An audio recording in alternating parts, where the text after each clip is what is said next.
السلام عليكم ورحمة الله وبركاته. دي شقة في منطقة قصر اسكندرية، شقة في الدور ال11، البرج 15 دور، أسانسير 3 عدادات، شقة 120 متر، 3 أوض، ريسبشن، تشطيب ما شاء الله عليه، مرتاح جدا. عداد غاز اهوت والكهرباء ومية. ده الريسبشن معانا اهوت قطعتين.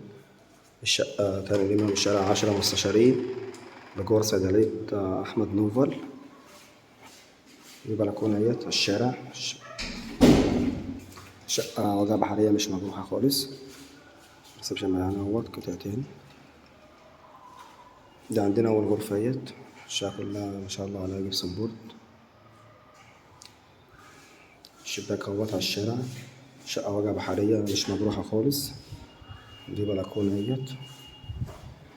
شقة تاني نمرة من الشارع 10 مستشارين، ومتفرعة برضو من شارع 25.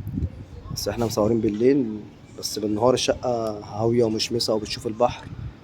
شقة مش مجروحة تماما.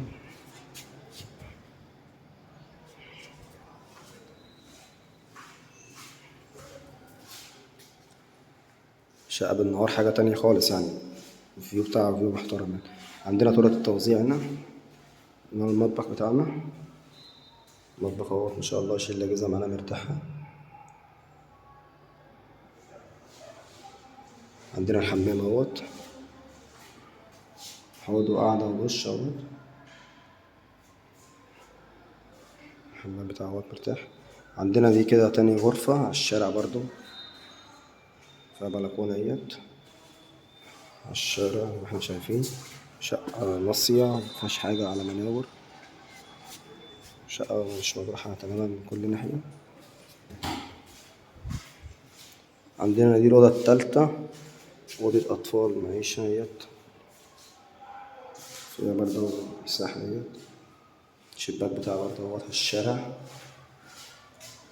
كده عندنا الشقة 3 أوض وريسبشن، دور 11، أسانسير، البرج 15 دور، 3 عدادات، كهرباء، مية، غاز، تسلسل ملكية، حصة في الأرض. ربنا يبارك لصاحب النصيب إن شاء الله. الشقة مش محتاجة أي مصروف تماما خالص. تشطيب محترم بتاعها. السلام عليكم ورحمة الله وبركاته.